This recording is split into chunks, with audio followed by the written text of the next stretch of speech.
என் ஜீவனுள்ள நாளெல்லாம் நன்மையும் கிருபையும் என்னை தொடரும். வாழ்க்கை ஃபுல்லாக கசப்பை பார்த்த மனிதன் தூங்கும் பொழுதும் எந்திரிக்கும் போது கனவுல கூட சத்துரு விரட்டியிருப்பான். எப்படிங்க அப்படி சொல்ல முடியும்? ஆனால் நமக்கு ஒரு ஃபெயிலியர் வாழ்க்கையில் நம்முடைய ஆயுசு நாட்களையே குறிக்கிறதே. குடும்பத்தில் ஒரு எதிரி தலை தூக்கிட்டான், ஐயோ எனக்கு விரோதமாக அவன் நிற்கிறான், அந்த எதிரி தான் முன்னாடி நிற்கிறானே தவிர உன்னை தன்னுடைய கரங்களில் ஏந்தி சுமந்து தப்பு வித்து வருகிற தெய்வம் கண்ணுக்கு தெரியலை. ஏன்னா பயம். என் விசுவாசத்தை துவக்கினவர் ஆண்டவராக இயேசு கிறிஸ்துன்ற நினைவு போயிடுச்சு. என் விசுவாசம் நீதியாய் கர்த்தர் பார்க்கணும்ன்ற வைராக்கியம் போயிடுச்சு. தேவனுடைய இருதயத்துக்கு ஏற்றவன் கர்த்தரனை அழைக்கணும்ன்ற கன்விக்ஷன் போயிடுச்சு. ஒரு சின்ன டிஸ்டர்பன்ஸ் தாங்க முடியலையேங்க, ஒரு சின்ன வியாதி தாங்க முடியலையே, உடம்பெல்லாம் பருக்கள், நாற்றம் எடுக்குது. மனைவி சொல்றா தேவனை தூஷித்து மரித்து போ. பைத்தியக்காரி மாதிரி பேசுறியே. யோபையா சொல்றார், என்ன பேசுற நீ? இவ்வளோ நாள் உட்கார்ந்து சாப்பிட்டு உடுத்து நீ அதெல்லாம் யார் கொடுத்தது? தெய்வம் கொடுத்தது தானே, அதை மறந்துட்டியா? இன்னைக்கு இந்த சோதனை என் தெய்வம் கொடுத்தாருன்னு நினைக்கிறியா? இந்த நினைவுகள் இருதயத்தில் இருந்ததுனால தான் அந்த தாசனால் அப்படி சொல்ல முடியுது. அந்த மனைவியை பார்த்து சொல்றார், பைத்தியக்காரி மாதிரி பேசாத, போ போ. இதற்கான காரணம் என்னன்னு எனக்கு தெரியும்.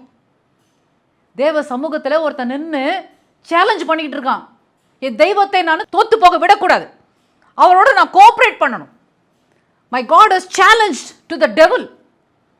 அவன் உயிரை மாத்திரம் உனக்கு எடுக்க அனுமதி இல்லை, மற்ற எல்லாத்தையும் நீ தொட்டுப்பார், என் மகன் எப்படி ரியாக்ட் பண்ணுறான்றத பார். என்னங்க, என்ன ஒரு அண்டர்ஸ்டாண்டிங்! தெய்வத்துக்கும் யோபையாவுக்கும் அவ்வளோ ஒரு அண்டர்ஸ்டாண்டிங். இதெல்லாம் தாங்க வேணும். இதுதான், இந்த காரியங்கள் தான் கர்த்தரை ரொம்ப சந்தோஷப்படுத்துகிற விஷயங்கள். அப்போ தான் நம்ம இதை சொல்ல முடியும், என் ஜீவனுள்ள நாளெல்லாம் நன்மையும் கிருபையும் என்னை தொடரும். அருமையானவர்களே, ஒரு விஷயத்தை நான் சொல்கிறேன், சத்துரு ஊடுருவாத வரைக்கும் இந்த பூமி பரலோகம் போல இருந்தது. replica of heaven. It was a paradise. பகலின் குளிர்ச்சியான வேளையாகவே இருந்தது. எப்பவும் மரணமே இல்லை. எவ்வளவு நல்லா இருந்தது பூமி. ஆனால் பாவம் வந்துடுதே. தெய்வம் நம்ம காப்பாத்திட்டாரு. ஆனால் நான் செய்த பாவத்தின் நிமித்தமாக நான் வாழ்ந்து கொண்டிருக்கிற பூமி இன்னும் சாபத்தில் தான் இருக்கு. ஆகையினால இப்போ மாத்திரமல்ல, கர்த்தருடைய வருகை மாத்திரம் இந்த பூமியில் நமக்கு இன்னல்கள் இருக்கதான் செய்யும், சத்துருக்கள் இருக்கதான் செய்வார்கள். நம்ம விசுவாசத்துக்கு பங்கம் வரும்படியாக, இடையூறு வரும்படியாக சூழல்கள் எழும்பத்தான் செய்யும், சிங்கமும் கரடியும் தோன்றத்தான் செய்யும். ஆனால் நம்முடைய ஜீவனை தொட அவனுக்கு கர்த்தர் அனுமதி கொடுக்கல. ஏன்னா அதை தேவன் ஜெயமாக விழுங்கிட்டார். நான் மரித்தா அவருக்கும் தான் மரிப்பேன். மரியாமல் இருந்து எடுத்துக்கொள்ளப்படுகிறோம்னா அது பெரிய அனுகிரகம், அதையும் கர்த்தர் செய்வேன்னு சொல்றார். ஸோ நம்மளுடைய அர்ப்பணிப்பு எங்கே போய் நம்ம நிறுத்த போகுதுன்னா, கர்த்தருக்குள்ளே ஒன்று மறிக்கணும், இல்லை நான் மறிக்கிறதுக்கு முன்னாடி தெய்வம் வந்துட்டார்னா நான் எடுத்துக்கொள்ளப்படணும். இதுதான் அர்ப்பணிப்பு. இந்த இந்த எண்ணம் தான் மைண்டில் இருக்கணுமே தவிர வேறு எதுவும் நம்மளை டிஸ்டர்ப் பண்ணக்கூடாது. என் ஜீவன் உள்ள நாளெல்லாம் நன்மையும் கிருபையும் என்னை தொடரணும்னு சொல்லி இந்த தாசன் பாடுறாருன்னா, உபத்திரவத்தின் ஊடாக கடந்து போகும்பொழுது இவ்வளவு துணிவாய், இவ்வளவு அருமையாய், இவ்வளவு ரசித்து பாட முடியுமா நான் தெய்வத்தை? உண்மையிலேயே தெய்வத்தினுடைய அன்பு அந்த இருதயத்திலே ஆட்கொண்டிருந்தால் ஒழிய, தெய்வத்தை சார்ந்த வாழ்க்கை அந்த மனிதன் வாழ்ந்திருந்தால் ஒழிய இப்படிப்பட்டதான பாடல்களை பாடவே முடியாது. 2 சாமுவேல் 8ஆம் அதிகாரம் 6ஆம் வசனத்திலையும் 14ஆம் வசனத்திலையும் ஒரே அதிகாரத்தில் 2 வாட்டி ஆண்டவர் திரும்ப திரும்ப சொல்கிற விஷயம், தாவீது போன இடத்திலெல்லாம் கர்த்தர் அவனை காப்பாற்றினார், அவனை காப்பாற்றினார். உங்களை காப்பாற்ற வேண்டாமா? தெய்வம் உங்களை காப்பாற்ற வேண்டாமா? காப்பாற்றணும். அவர் காப்பாற்றுவேன்னு சொல்கிறார், அசைக்கப்படுவதில்லைன்னு சொல்லிட்டாரு. இப்படி செய்கிறவனெல்லாம் அசைக்கப்படுவதில்லை, உனக்கு தோல்வியே இல்லை. See, answer is already given. You don't have to keep for years and generations for answer from the Lord. God has given you the answer just like that. Obviously கொடுத்துட்டார். எல்லாவற்றையும் வென்று போனவர் ஒரு பதிலை கொடுத்து விட்டார் அவர் வெற்றியில். பதில் இல்லையேப்பா, என்னப்பா இவ்வளோ நேரம் காக்க வைக்கிறீங்களே? ஏன் அந்த கேள்வி வருது? யோபுவுக்கு இருந்த பொறுமை இல்லை. திரும்ப திரும்ப திரும்ப இந்த காரியங்கள் எல்லாம் எதை சுழன்று வருகிறதுனா, எதை இவால்வ் ஆகுதுன்னா, faith living. Faith living is not easy. I would definitely agree with that. நான் ஒத்துக்கிறேன், விசுவாச வாழ்க்கை சுலபமான வாழ்க்கை இல்லை. அதுவும் கிறிஸ்துவுக்குள்ளாக நம்ம இருந்து வாழ்கிற வாழ்க்கை இருக்குது பாருங்க. Everyday is a challenging life.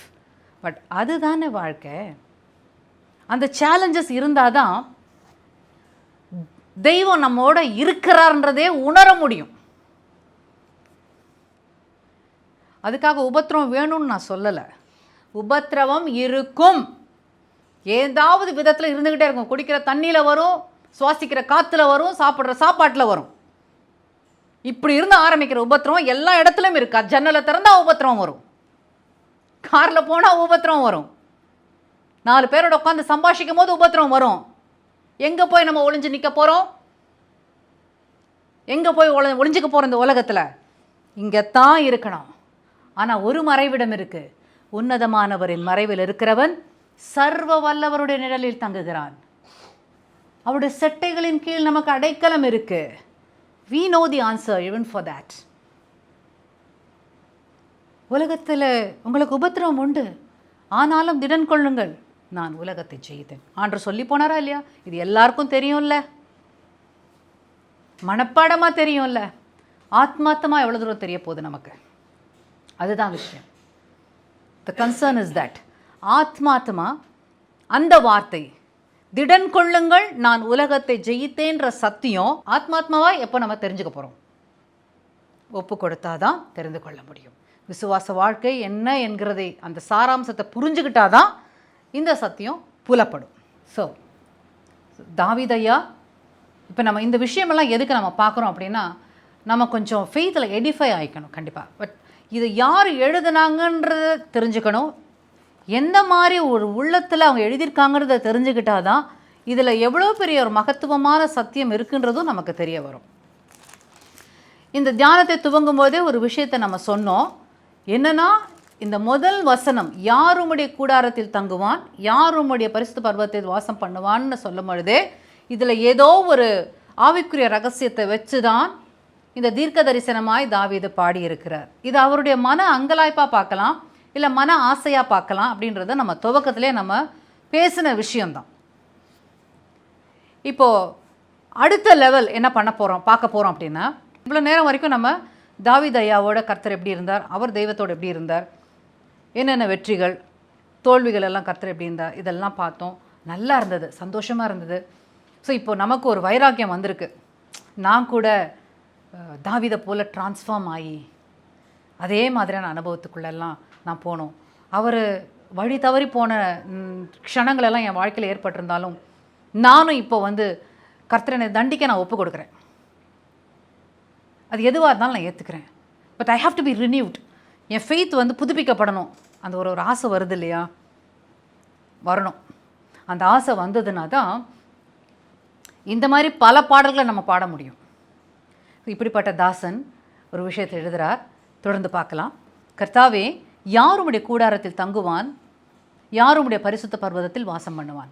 இப்போ இந்த முதல் லைன் இருக்கு இல்லையா, யார் உம்முடைய கூடாரத்தில் தங்குவான்ற விஷயம் இம்மைக்குரிய வாழ்வை குறித்ததான ஒரு விஷயமாக நம்ம தரிசித்து தியானிக்க வேண்டிய ஒரு காரியம்.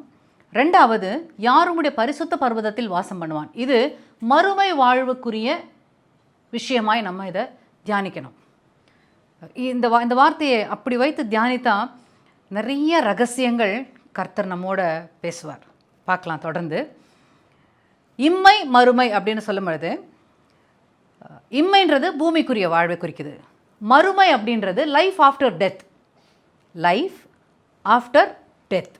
அப்போ கர்த்தருடைய தீர்மானத்திலே மரணம் என்கிறது இல்லை. டெத்துன்றது பாவம் பூமியில் வர வரைக்கும் டெத் அங்கே இல்லை. என்னைக்கு பாவம் பூமிக்குள்ளே நுழைஞ்சதோ டெத் உருவானது. மறுமைன்ற ஒரு காரியத்துக்குள்ளே நம்ம போக வேண்டிய அவசியத்துக்கு வந்துட்டோம். இல்லைனா இட் வாஸ் ஆல்வேஸ் இம்மையன் மறுமை பிஃபோர் சின். அப்படி தான் அதை பார்க்க முடியுது. என்னைக்கு சத்ரு ஊடுருவி ஆதியாகவும் முதல் வசனம் 2ஆம் வசனத்துக்கு இடையிலேயே ஒரு பெரிய நிகழ்வு என்னன்னா, யோபுவனுடைய அது சரித்திரத்தில் நம்ம பார்க்கலாம்.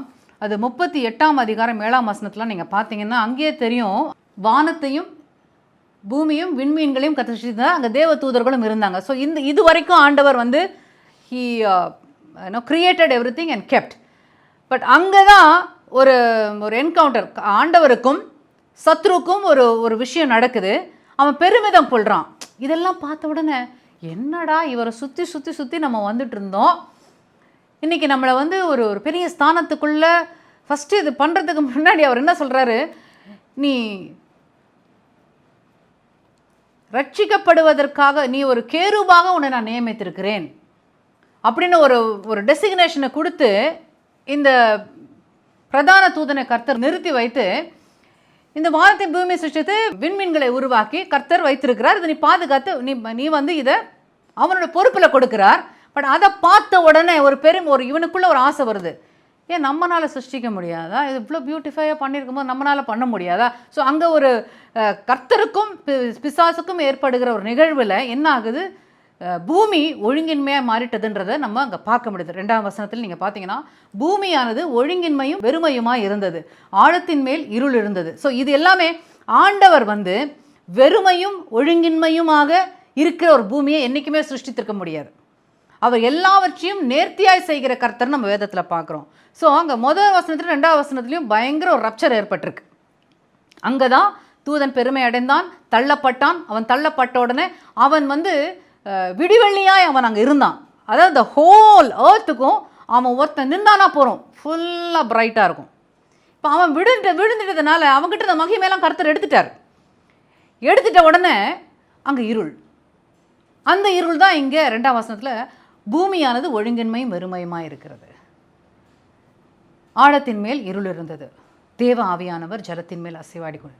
ஆவியானவர் அங்கே இருக்கிறார். சத்ரு போயாச்சு, அகாத விதமான பாதாளத்துக்கு போகணும்னு சொல்லி ஆண்டவர் சபிச்சு தள்ளிட்டார். ஸோ இப்போது செகண்ட் ரெனோவேஷன் ப்ராசஸ்குள்ளே கர்த்தர் போகிறார். அந்த சிருஷ்டித்த பூமியில் தன்னுடைய சாயலாக மனிதனை சிருஷ்டிக்கிறார். ஒப்பு கொடுத்து உருவாக்கின கேரூப் வந்து விழுந்துட்டான். ஸோ அவன் வந்து என்னுடைய ஆசையை நிறைவேற்றலை, இப்போ என்னுடைய சாயலாக மனிதனை நான் சிருஷ்டிக்க போகிறேன்னு சொல்லி கர்த்தர் உருவாக்கி சிருஷ்டித்து சகலத்தையும் அவன் பாதத்துக்கு கீழ்ப்படுத்தினார். பார்க்கலாமா? ஆதியாகமம் 1:26 பின்பு தேவன் நமது சாயலாகவும் நமது ரூபத்தின்படியையும் மனுஷனை உண்டாக்குவோமாக, அவர்கள் சமுத்திரத்தின் மச்சங்களையும் ஆகாயத்து பறவைகளையும் மிருக ஜீவன்களையும் பூமி அனைத்தையும் பூமியின் மேல் ஊறும் சகல பிராணிகளையும் ஆளக்கடவர்கள் என்றார். இங்கே வந்து கம்ப்ளீட் டொமினியன் எல்லாத்தையும் அவர் சாயலை உருவாக்கின மனுஷன் கொடுக்குறார். அதில் ஃபஸ்ட்டு அத்தாரிட்டி என்னன்னா, அவர்கள் நமது சாயலாகவும் நமது ரூபத்தின்படியையும் மனுஷனை உண்டாக்குவோமாக. அவருடைய சாயல், அவருடைய ரூபம், இதுதான் ஃபஸ்ட்டு அத்தாரிட்டி. இது ஐடென்டிட்டி மாத்திரம் இல்லை, இது அத்தாரிட்டி. இப்போது தேவன் எப்படியா இருக்கிறார்? ஆவியாக இருக்கிறார். இப்போ மனிதன் தேவ சாயலாக சிருஷ்டிக்கப்பட்டான்னா அவன் எப்படியாக இருந்திருக்கிறான்? மகிமையின் சரீரத்தோடு இருந்திருக்கிறான். தேவன் போகும்போதெல்லாம் என்னென்ன அசைவுகள், என்னென்ன ஒரு அனுபவங்கள் இருக்குமோ அது எல்லாம் இவன் போகும்போதெல்லாம் தெய்வம் போகிற மாதிரியே இருக்கு. ஏதேனில் இந்த தான் சிருஷ்டித்த மனிதன் போகும்போதெல்லாம் தன்னுடைய மேனிஃபெஸ்டேஷனாக தன் சிருஷ்டியை பார்க்குறார். Therefore, man is a manifestation of God's character. தேவனுடைய தன்மைகளை பிரதிபலிக்கிறவனாக மனிதன் சிருஷ்டிக்கப்பட்டான். இதுதான் பர்பஸ். இந்த பர்பஸ் தான். ஸோ இப்போ என்ன, நம்ம 2 பிள்ளைங்களை பெக்கிறோன்னு வச்சுக்கோங்களேன். ஒன்று அம்மா மாதிரி ஒன்று அப்பா மாதிரி இருந்தால் தோற்றத்தில் அம்மா மாதிரி இருக்குது, இன்னொன்று தோற்றத்தில் அப்பா மாதிரி இருக்குது. ஆனால் அம்மா மாதிரி இருக்கிறது செயல்கள் எல்லாம் அப்பா மாதிரி இருக்குது, அப்பா மாதிரி இருக்கிறது செயல்கள் எல்லாம் அம்மா மாதிரி இருந்ததுன்னா பெற்றவங்க என்ன நினைப்பாங்க? முகம் என்ன மாதிரி இருக்குது, கொஞ்சம் சுபாவும் என்ன மாதிரி இருந்திருக்கலாமே நினைப்போமா இல்லையா? சரி, 2 பேருடைய சுபாவம் நல்லா இருந்ததுன்னா பிளெஸட் ஃபேமிலி. ஹவெவர், பட் மனுஷிகமாக நமக்கு ஒரு சின்ன ஆசை, உங்கள் மாதிரி இருக்குன்னு சொல்லும் போது உங்களை மாதிரியே பேசுதுங்க, உங்களை மாதிரியே செய்யுதுங்க, உங்களை மாதிரியே நடக்குதுங்க. என்ன அது பேசுகிற விஷயங்களும் உங்களை மாதிரியே தாங்க இருக்குது. இப்படி சொன்னால் எப்படி இருக்கும்? ஏங்க இது உங்களை மாதிரி இருக்கான்னு உங்கள் அப்பா மாதிரி எல்லாம் பண்ணுதுங்க. whichever way, as parents we see it very nicely and we are happy about it. சரி, நம்ம போல பிள்ளை இருக்கு. அதே அனுபவம் தாங்க. பரமபிதா தன்னை மனிதனை ஒரு கண்ணாடியாக வைத்து பார்க்கிறார். மனிதன் தெய்வத்தின் முகம் பார்க்குற கண்ணாடியாக இருக்கணும்னு அவர் விரும்பினார். எப்போ மனிதன் கிட்ட ஆதாம் கிட்ட வந்து நிற்கும் பொழுது தன்னுடைய ரூபத்தை கர்த்தர் பார்க்க விரும்பினார்.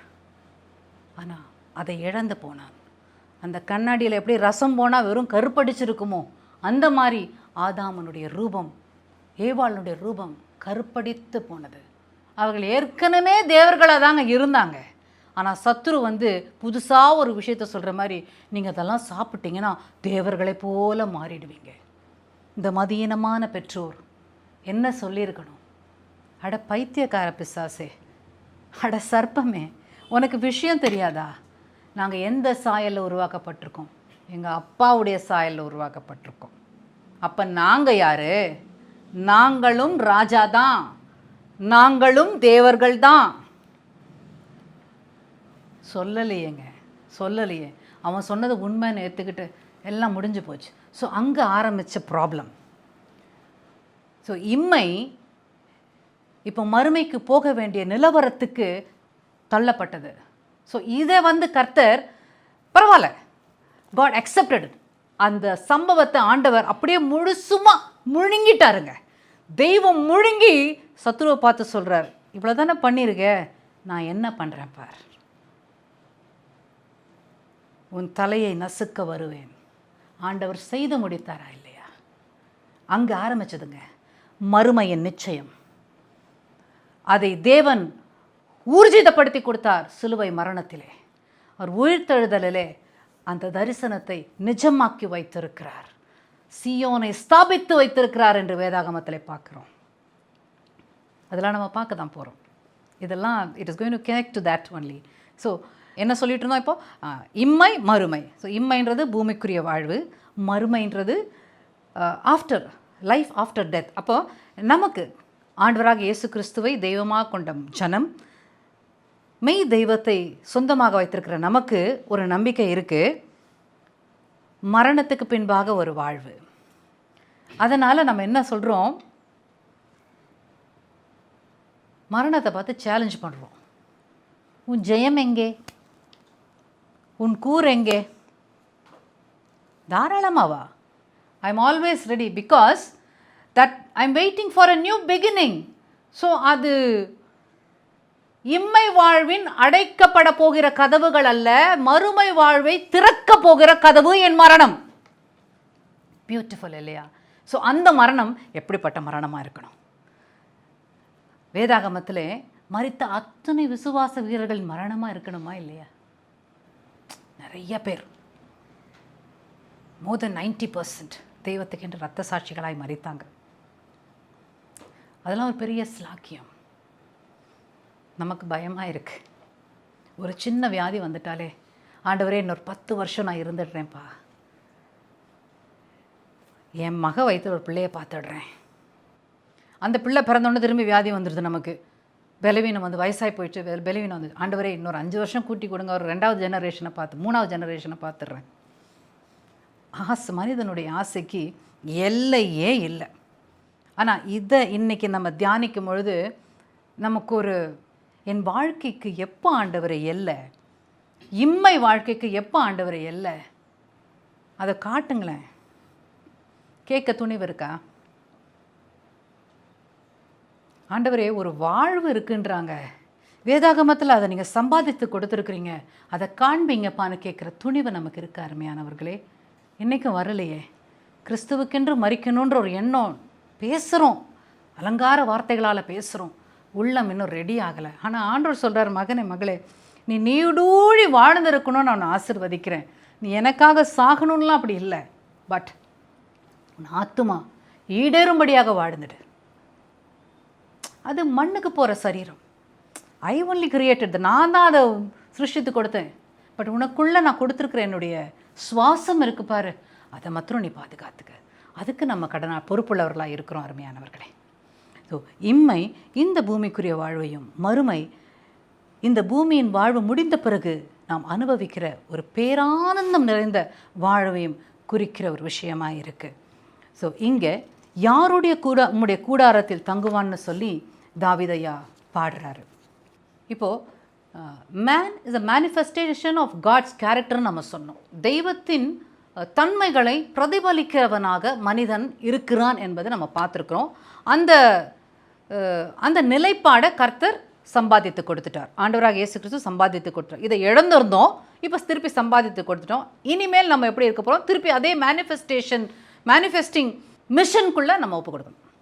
கர்த்தரை பிரதிபலிக்க வேண்டிய ஊழியத்துக்கு நம்மை ஒப்பு கொடுக்கணும். அதாவது ஒவ்வொரு நாள் வாழ்க்கையிலும் சகல அசைவும் இயேசுவானவர் 33.5 ஆண்டுகள் இந்த பூமியில் எப்படி வாழ்ந்தாரோ அது போல வாழும். Is it possible or impossible? It is possible through the Holy Spirit. அதை நிச்சயமாக நம்மால் நிறைவேற்ற முடியும். ஆனால் கடினம். அதை ஒத்துக்க வேண்டிய விஷயம். ஆனால் அந்த கடினமான பாதையில் தான் என் ஜீவனுள்ள நாளெல்லாம் நன்மையும் கிருபையும் என்னை தொடரும்னு பாடினாரே, அந்த அனுபவம் நம்மை தொடரும். இப்போ ஆண்டவருடைய தன்மைகள் என்னென்ற சுருக்கமாக ஒரு 3 விஷயங்களை பார்க்கலாம். யோவான் எழுதின சுவிசேஷம் 4ஆம் அதிகாரம் 24ஆம் வசனத்தில், தேவன் ஆவியாக இருக்கிறார், அவரை தொழுது கொள்ளுகிறவர்கள் ஆவியோடும் உண்மையோடும் அவரை தொழுது கொள்ள வேண்டும் என்றார். இங்கே தேவன் ஆவியாக இருக்கிறார். அது நம்ம முதலே இந்த விஷயத்தை தியானிக்கும் பொழுது நம்ம சொன்னோம், கர்த்தர் நம்மையும் அதே தன்மையோடு தான் சிருஷ்டித்திருந்தார். பாவம் வந்ததுனால அந்த மகிமையை இழந்துட்டோம். இப்போ திரும்பி தெய்வம் சம்பாதித்து கொடுத்திருக்கிறார். பட் சம்பாதித்து கொடுத்தாலும் ஆவியானவர் இருந்தால் தான் இந்த ஆவியோடு உண்மையோடு அவரை தொழுது கொள்ள முடியும். அதனால் இன்றைக்கி ஒருத்தரை பாதுகாப்பாய் வைத்து போயிருக்கிறார். அவர் நம்ம பக்குவமாக நடத்திக்கிட்டு இருக்கார். அது ஒரு விஷயம். ஆனால் இந்த வார்த்தை 2 விஷயங்களே நமக்கு உணர்த்துகிறதா இருக்குது. ஒன்று, ஆவியோடும் உண்மையோடும் தொழுது கொள்ளுதல். ஆவியோடும் உண்மையோடும் தொழுது கொள்ளுதல்னும் போது தேவனுடைய எதிர்பார்ப்பு நம்ம வாழ்க்கையில் என்னவா இருக்குது? இப்போ இவ்வளோ நேரம் தியானிச்சோம் இல்லையா, இந்த வீரர்கள், விசுவாச வீரர்கள், அவங்க வாழ்க்கையெல்லாம் எப்படியெல்லாம் இருந்திருக்காங்க தருணங்கள்ல, தெய்வத்துக்கு எவ்வளோ உண்மையாக இருந்திருக்கிறாங்க. இப்போ இதை ஹெல்ப் பண்ண போகிறது ஆவியான நம்ம சொன்னோம். ஸோ இப்போ நம்ம மேலே 2 எதிர்பார்ப்பு இருக்குது. ஒன்று, அவர் எப்படி தொழுது கொள்ளணும்? பரிசுத்த ஆவியானவரின் அனுகிரகத்தோடும் சத்தியமாகிய இயேசு கிறிஸ்துவின் எல்லா உபதேசங்களை கலந்த ஒரு ஜீவியத்தோடும் வாழணும். அதுதான் ஆவியோடும் உண்மையோடும் வாழுகிற ஒரு அழைப்பு. 2வது, இந்த விஷயத்தில் ஆவியையும் உண்மையும் பிரதிபலிக்கணும். ஆண்டவராக இயேசு கிறிஸ்துவையும் பரிசுத்த ஆவியானவரையும் நாம் பிரதிபலிக்க அழைக்கப்பட்டிருக்கிறோம். ஸோ தொழுது கொள்ளுகிறதும் அந்த வாழ்க்கை எப்படியாக மற்றவங்களுக்கு எக்ஸிபிட் ஆகுது? சத்தியத்தை செய்கிறவர்களாய், தெய்வ பயம் நிறைந்தவர்களாய் நாம் இருக்க வேண்டும் என்பதுதான் இந்த வார்த்தையின் மறைபொருள். தேவன் ஆவியாக இருக்கிறார், அவரை தொழுது கொள்ளுகிறவர்கள் ஆவியோடும் உண்மையோடும் தொழுது கொள்ள வேண்டும். இயேசு கிறிஸ்து எப்படியெல்லாம் பூமியில் வாழ்ந்து போனார்? ஒரு பொழுதும் அநீதியை செய்யலை, அக்கிரமணத்துக்கு தலை வணங்கி போல, பாவிகளை ரட்சிக்கத்தான் வந்தார். அப்போ பாவிகளை எவ்வளோ தூரம் சகிச்சிருப்பார்? அதுதானே ஆவியோடும் உண்மையோடும் கர்த்தரை தொழுது கொள்கிற விஷயம். நமக்கு ஒரு சகிப்பு இல்லை, அது நிச்சயமாக அட்மிட் பண்ண வேண்டிய விஷயம். பல காரணங்கள் நம்ம சொல்கிறோம், எல்லா காரணத்தையும் தாண்டி ஒரு கிரியை நம்ம பார்க்க வேண்டியது ஆவியோடும் உண்மையோடும் தொழுது கொள்ளுகிற கிரியை. இதுதான் நம்முடைய கால். 2வதாக, தேவன் ஒளியாக இருக்கிறார்னு சொல்லி நம்ம பார்க்குறோம். முதல் விஷயம், தெய்வம் ஆவியாக இருக்கிறார். 2வது, தேவன் ஒளியாக இருக்கிறார். இது நம்ம எங்கே பார்க்கலாம்? 1 யோவான் 1ஆம் அதிகாரம் 5லிருந்து 7ஆம் வசனம் வரைக்கும் நீங்கள் பார்த்தீங்கன்னா, அங்கே யோவான் ஐயா சொல்கிறார், நாங்கள் யார்கிட்ட கேட்டோமோ அதைத்தான் உங்ககிட்ட நாங்கள் சொல்கிறோம், என்ன விஷயத்தை கேட்டோமோ அதை உங்ககிட்ட நாங்கள் பேசுகிறோன்னு சொல்லி சொல்கிறார். தேவன் ஒளியாக இருக்கிறார், அவரில் எவ்வளவு வேணும் இருள் இல்லை, இது நாங்கள் அவரிடத்தில் கேட்டு உங்களுக்கு அறிவிக்கிற விசேஷமாக இருக்கிறது. இதை சொல்லும்போதே நமக்கு எங்கே கேட்டாங்க, எப்போ கேட்டாங்க? மத்தேயு எழுதின சுவிசேஷம் 5ஆம் அதிகாரத்தில் ஆண்டவராகிய இயேசு கிறிஸ்து சொல்கிறார், நீங்கள் உலகத்துக்கு வெளிச்சமாக இருக்கிறீர்கள். சரியா? இப்போது யோவான் எழுதின சுவிசேஷம் 1ஆம் அதிகாரத்திலேயே ஆண்டவராகிய இயேசு கிறிஸ்து எப்படி சொல்கிறோம்? வார்த்தையாக பார்க்குறோம், அந்த வார்த்தை மாம்சமாக வந்ததுன்னு பார்க்குறோம், அதில் ஒரு ஒளி இருந்ததுன்னு பார்க்குறோம். அந்த ஒளி உலகத்தை பிரகாசிப்பிக்கிற ஒளியாய் இருந்தது நம்ம பார்க்குறோம். பார்க்கலாமா? முதலாம் அதிகாரம், யோவான் எழுதின சுவிசேஷம் 1ஆம் அதிகாரம் 4ஆம் வசனத்துலேருந்து. அவருக்குள் ஜீவன் இருந்தது, அந்த ஜீவன் மனுஷருக்கு ஒளியாய் இருந்தது. அந்த ஒளி இருளிலே பிரகாசிக்கிறது, இருளானது அதை பற்றி கொள்ளவில்லை. தேவனால் அனுப்பப்பட்ட ஒரு மனுஷன் இருந்தான், அவன் பேர் யோவான். அவன் தன்னால் எல்லாரும் விசுவாசிக்கும்படி அந்த ஒளியை குறித்து சாட்சி கொடுக்க சாட்சியாக வந்தான். அவன் அந்த ஒளி அல்ல, அந்த ஒளியை குறித்து சாட்சி கொடுக்க வந்தவனாய் இருந்தான். உலகத்தில் வந்து எந்த மனுஷனையும் பிரகாசிப்பிக்கிற ஒளியே அந்த மெய்யான ஒளி. அது ஆண்டவராக இயேசு கிறிஸ்துவை பற்றி இங்கே சொல்லப்படுகிற விஷயம். ஸோ இந்த சத்தியத்தை கேட்டவங்க ஆண்டவராக இயேசு கிறிஸ்து வந்து நீங்கள் உலகத்துக்கு வெளிச்சமாக இருக்கிறீங்கன்னும் பொழுது அங்கேருந்து வாங்கி இங்கே பிரதிபலிக்கிறோம். இயேசு கிறிஸ்துவிடமிருந்து ஒளியை பெற்றுக்கொண்டு அந்த ஒளி நம்மள எப்படி பிரதிபலிக்கிறது? நாம் வெளிச்சமாய் உலகத்துக்கு இருக்கிறோம்னு சொல்லி கர்த்தர் சொல்கிறார். ஸோ நம்ம சோர்ஸ் எங்கே? ஆண்டவராக இயேசு கிறிஸ்து. இதை தான் நம்ம இங்கே வாசிக்கிறோம். தேவன் ஆவியாக இருக்கிறார் போது அந்த ஆவியானவர் பிரதிபலிக்க நம்ம அழைக்கப்பட்டிருக்கிறோம். கர்த்தர் ஒளியாக இருக்கிறார் போது அவருக்காக பிரகாசிக்க அழைக்கப்பட்டிருக்கிறோம். அநேகர் இருளிலிருந்து வழிநடத்த நாம் ஒளிருகிறவர்களாய் நம் மேல் கடமை இருக்கிறது என்பதை இந்த வார்த்தை நமக்கு உணர்த்துகிறது. இதுதான் manifesting God's character. So the third character என்னன்னு பார்த்தீங்கன்னா 1 யோவான் 4ஆம் அதிகாரம் 8ஆம் வசனம் பார்க்கலாம். முதல்ல, அன்பில்லாதவன் தேவனை அறியான், தேவன் அன்பாகவே இருக்கிறார். 16ஆம் வசனம், தேவன் நம்மேல் வைத்திருக்கிற அன்பை நாம் அறிந்து விசுவாசிக்கிறோம், தேவன் அன்பாகவே இருக்கிறார், அன்பில் நிலைத்திருக்கிறவன் தேவனில் நிலைத்திருக்கிறான், தேவனும் அவனில் நிலைத்திருக்கிறார். அடுத்து 19ஆம் வசனம், அவர் முந்தி நம்மிடத்தில் அன்பு கூர்ந்தபடியால் நாமும் அவரிடத்தில் அன்பு கூறுகிறோம். ஸோ இந்த 3 வசனத்தில் நீங்கள் பார்த்தீங்கன்னா அன்பு எங்கே ஸ்டார்ட் ஆகிருக்கு? தேவன் இடத்துல ஸ்டார்ட் ஆகிருக்கு. எப்படி? அன்பாகவே, தேவன் அன்பாகவே இருக்கிறார். அன்பே தெய்வம் இல்லை, தெய்வம்தான் அன்பு. ஸோ தேவன் அன்பாக இருக்கிறார். அந்த அன்பு 16ஆம் வசனத்தில் தேவன் நம்மேல் வைத்திருக்கிற அன்பை நாம் அறிந்து விசுவாசித்திருக்கிறோம், தேவன் அன்பாகவே இருக்கிறார். அன்பில் நிலைத்திருக்கிறவன் தேவனில் நிலைத்திருக்கிறான். ஸோ அந்த தெய்வத்தில் நிலைத்திருக்கிறவன் தெய்வத்தில் நிலைத்திருக்கிறான்னா தெய்வமாகிய அந்த அன்பின் சுபாவத்துக்குள்ளே அவன் நிலைத்திருக்கிறவனாக இருக்கிறான். இது third manifestation of God's character. இது 3வது பிரதிபலிப்புக்கான தேவத்தன்மை. 19ஆம் வசனத்தில் அவர் முந்தி நம்மிடத்தில் அன்பு கூர்ந்தார். அவர் வந்தார், அங்கேயே வைண்ட் அப் பண்ணியிருக்கலாம். என் சாயலில் உருவாக்கின, எப்படி பிசாசு அகாத விதமான பாதா தள்ளினாரோ மனுஷனையும் நீயும் எங்கேயே போய் சேருன்னு போட்டுட்டு ஆண்டவர் மகிமையிலே இருந்திருக்கலாம், பூமியை க்ளோஸ் பண்ணியிருக்கலாம். பட் இல்லை, அங்கே தான் ஆரம்பிக்குது. அங்கே தான் தெய்வத்தின் அன்பை நம்ம அறிய அது போதுமானதாக இருக்குது, சரியான எவிடன்ஸ். அவர் முந்தி நம்மிடத்தில் அன்பு கூர்ந்தபடியால் நாமும் அவரிடத்தில் அன்பு கூறுகிறோம். இப்போ நான் தெய்வத்தை நேசிக்கிறேன் அப்படி இப்படிலாம் சொல்கிறதெல்லாம் ஒன்றும் பெரிய விஷயம் இல்லை. இந்த மேனிஃபெஸ்டிங் காட்ஸ் கேரக்டர் இருக்குது பாருங்கள், அதுதான் நாம் கர்த்தருக்கு திருப்பி காண்பிக்கிற அன்பாய் தெய்வம் பாவிக்கிறார்ன்றது இந்த வசனம் நமக்கு காட்டுது. ஸோ இவ்வளவு தெய்வத்தின் தன்மைகளை, இந்த 3 விஷயங்களையே நீங்கள் வந்து முழுவதுமாக நீங்கள் எடுத்து ப்ராக்டிஸ் பண்ணிங்கனாலே நம்ம அதை வாழ்க்கையில் நம்ம பழக்க வைக்க ஆரம்பிச்சிட்டோம்னா அந்த ஆதி தீர்மானத்துக்குள்ளாக நாம் ஒப்பு கொடுத்துட்டோம், நம்ம அதுக்காக நடத்தப்பட்டு வருகிறோம் என்பது நமக்கு தெரிய வருகிற ஒரு விஷயமா இருக்குது. அப்போ தெய்வம் நம்மளே சந்தோஷமாக இருப்பார். தாவீதுக்கு சொன்ன அதே சாட்சி நம்மை குறித்தும் ஜனங்கள் சொல்லக்கூடிய அளவுக்கு நம்முடைய விசுவாச வாழ்க்கை முன்னேறி செல்லும். தேவ